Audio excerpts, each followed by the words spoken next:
Teresa's a little bit of a reactor when it comes to stuff. I guess I'm not reacting then. Oh, no, I would like to see you react. To you? Not impressive to me. Not impressive to me at all.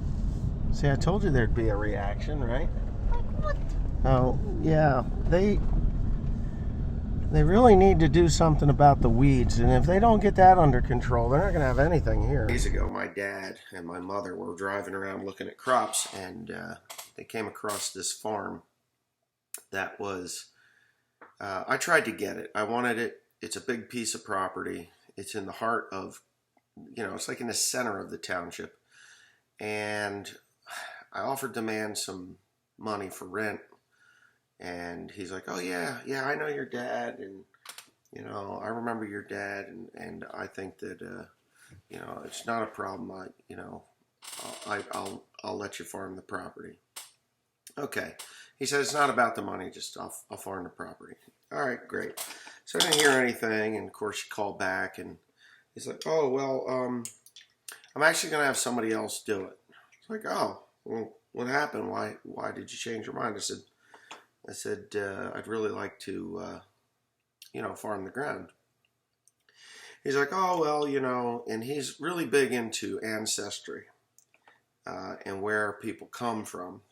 And I think that had something to do with it, but I'm not sure. But I like the guy. He's a nice guy. Anyways, a year had passed, and last spring I saw him out mowing the grass, and I spoke with him about farming this piece of property. Now, this is another piece of property. This is actually corn that I farm, which is less than a mile away from that first mess that you just saw. Anyway, and he's like, oh no, this guy, he says he's going to do it. He's going to pay me $50 an acre. I said, well, $50 an acre, that's, for ground that's been basically neglected for the last 20 years. And that's no joke. It was mulch hay. They grew sorghum on it. Never did very well on there. They were pretty good farmers, actually national corn growing competition winners or regional corn growing competition winners. I'm not sure. That farmed that piece of property. He's dead now, and of course it's gone on to other people. Anyway, I tried again. I was like, well, $50 an acre. I says, you realize you're right around the corner from me. Literally only half a mile away from the farm, or 3/4 of a mile away from the farm. I said, I'd be willing to actually give you a little bit more. But the first year I'd pay you, I laid it out. So I won't get into details. I know what it needs because I live here in Kingwood. And what you're seeing right there is wet spots. So Kingwood Township's full of wet spots. It's wet. It's wet. That's just it. It's wet. And, when it's wet, you have to really know what you're doing. And if you don't know what you're doing, it's really going to hurt you. It's going to hurt you really bad. So what happens in my township is there are some pretty decent sized fields around. Not too many, but for some of the other townships in the area, these farms do have some pretty decent sized fields yet. And this is where I planted soybeans. You're going to see me talk because I'm talking here. What would it matter if you listen to me there? Anyway, people will see these fields and they're like, oh, well, and they'll see some crops that are on there that look pretty decent. Sometimes they don't look decent, but, for the most part, you can make them look decent. I had hay down there. And as recently as this spring, I heard a rumor that a very prominent farmer from up north here wanted to come down to Kingwood and rent the ground away from all those mulch growers. Well, there's not a lot of mulch growers in the area. It's me and another guy because, like I said, the one guy died. And I'm dwindling those acres down, but because it's just not feasible at the moment. It will again in the future, but not at the moment. So he said that he said this to one of the fellows up the fertilizer plant that he was going to come down here and he says I could get 1,000 acres down there and grow really, grow good crops on it. And to the guy at the fertilizer plant's credit, He told him, he says, that ground down there, he says, you'd be best to leave it down there, meaning that it's not good ground. And, you know, of course, that hurts my feelings a little bit because, no, I know I don't have good ground. I know the ground is tough. It's hard. It's unforgiving. It's difficult. It takes patience and a skill that most farmers don't have. If you've never farmed ground like we farm here, me and a couple other fellas that actually do row crops, if you've never farmed ground like this, you will fail miserably. And those first videos, that is somebody from another area with much more forgiving ground came down and used what he thought was good practice to plant that farm, and that's what he's doing. He's failing. It will be, I will get that ground, and I'll be quite happy to get that ground because I know how to make it work. It takes money. It takes money. I'm not going to say what it'll take to do it, but a simple soil test is a good start. The other things that it takes, I will not mention on here because if I give away my secrets, then, you know, I might have some competition as to, you know, to the ground that I do farm, and I don't need competition. I've had competition in the past, and every one of them have fallen on their face. I was talking to my wife about a guy that moved in here. Oh, it's got to be 58 to 20 years ago. It's been 20 years ago. He moved in here, and it was before I actually bought this house. He moved next door to me here, and I called him Ricky Retardo. He's a North Jersey farmer, or son of a North Jersey farmer. He never really farmed until he got down here, and he was going to show everybody in the area how to do it. And unfortunately for Ricky Retardo, he failed miserably.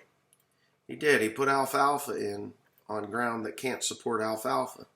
Now, if you go to the north maybe a few miles, or if you go to like our farm where we tiled it to drain it, you can put alfalfa in.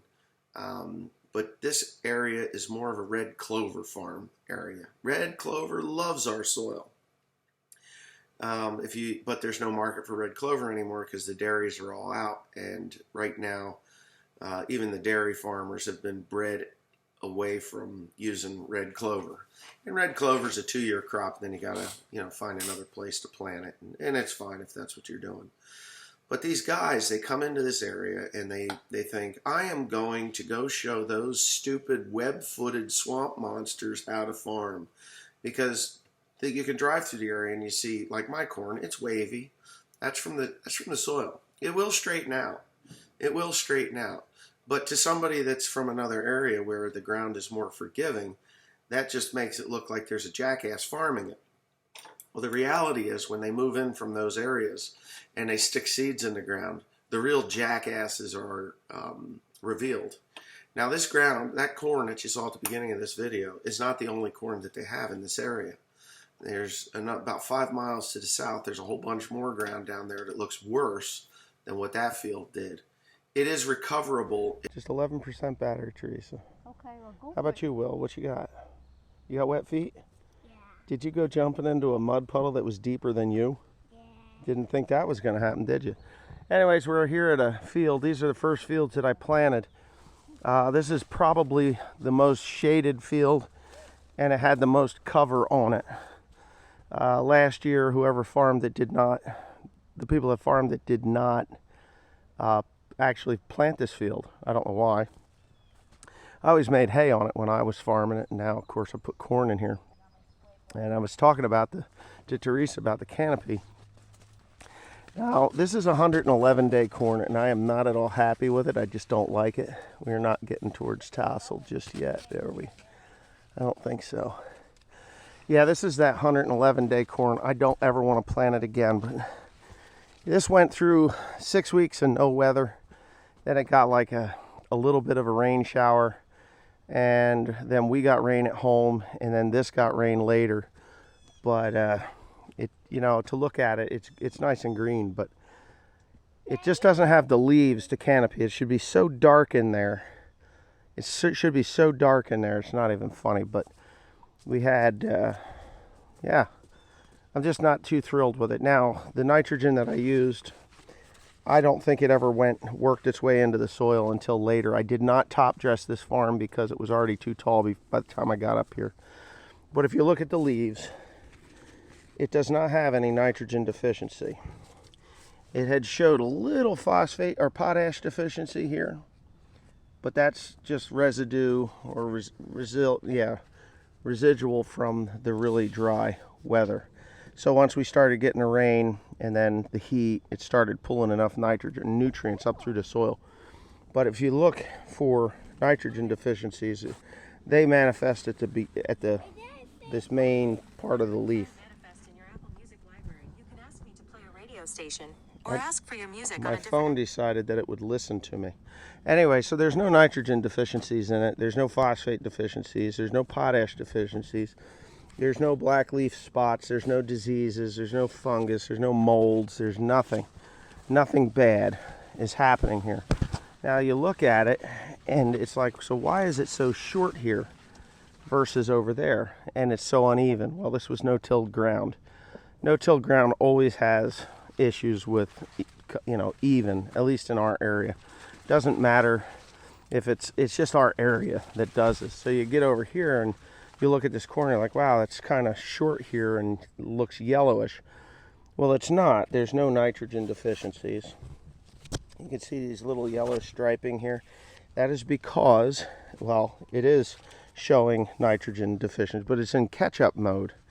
It's got to catch up to everything around it. So when you go over to these leaves, they look nice, beautiful green leaves, and it's taller, and it's shading this, so it's limiting its growth. Now, once it goes into reproductive stage, which it will in the next 3 weeks, it'll shoot tassel, and it's not going to shoot tassel evenly, which is expected for what it went through. At least I'm expecting it for what it went through.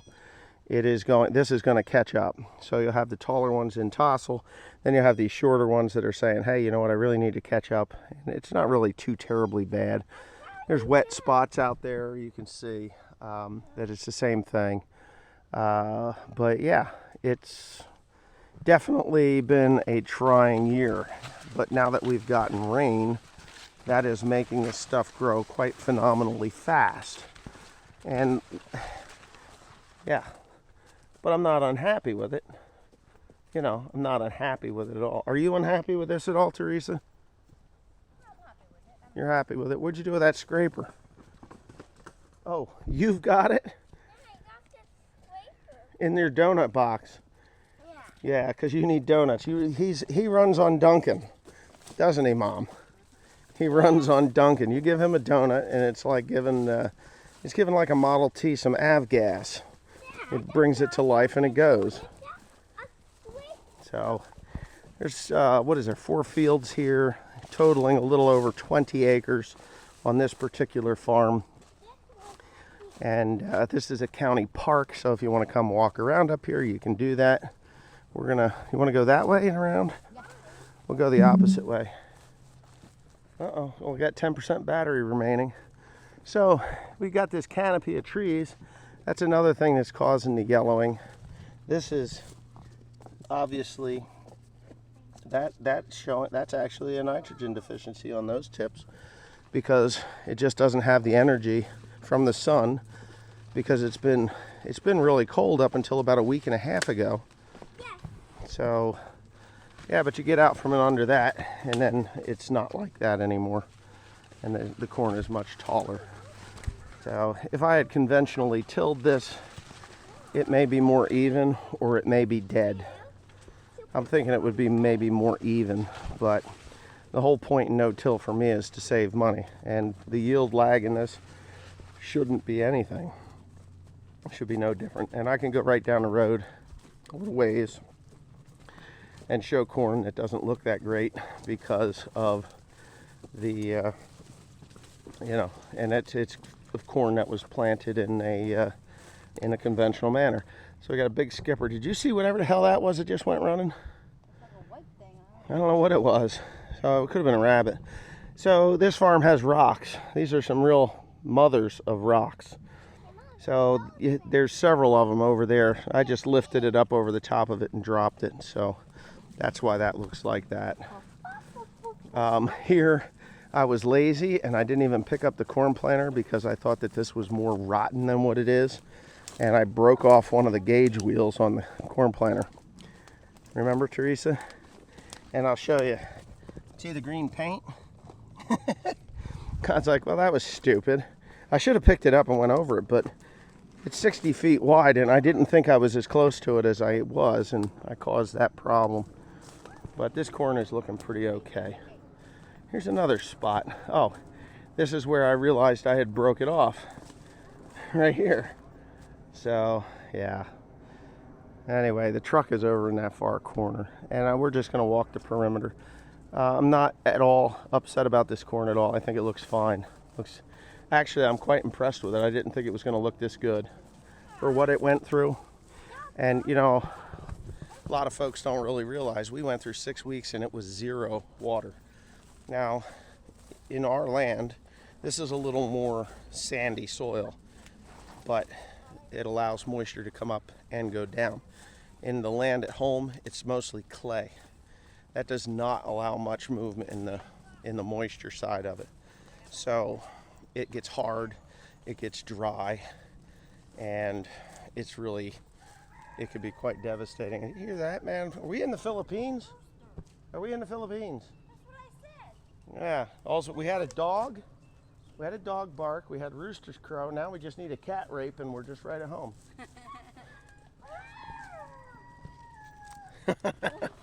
That's funny. Watch out, Will. Go over there. Anyway, yeah, I don't know what happened here. Actually, I do know what happened here. You know what happened here? I turned the fans off on that damn corn planter, and I didn't start them back up, but it gives you a pretty good look here. Oh, what happened here, Dad? I turned the fans off, didn't turn them on for some dumbass reason. Bear. Yeah, it's bear. Rawr, bear. I don't know. That's what happened. And I'm not coming all the way up here to replant 65 feet of whatever. But now this looks really pretty damp. This is what the whole farm should look like right now, is this. You know, is this. And if you see the stripes in those leaves, it's just the variety, the way they are. But once this thing hits reproductive stage, it's going to shoot tassel. All this corn will get a deep green color to that. The leaves will relax out and cover the ground, and life will be good. But weed control, I think, is pretty good. Yeah. Now, the corn planter didn't do too terribly bad for spacing. Once in a while, you'll catch a double and a skip, but I don't know. Yeah, it did. And for it sitting, you know, for the way it was, those skips there, they could even be where a deer came along and ripped the damn thing out of the ground, because they were 3 inches tall for a month. Yeah, 3 inches tall for a month. So you get things like that. That's definitely a deer bit that one off. See? Definitely. That's actually a sucker that came up after a deer had bit it off. So, brace roots are coming. Brace roots come out after her stress. And that's more of the corn. Our corn's nice. Actually, I'm quite pleased. Quite pleased. Oh well, I guess I'm done yammering on. So I'll just end this right now.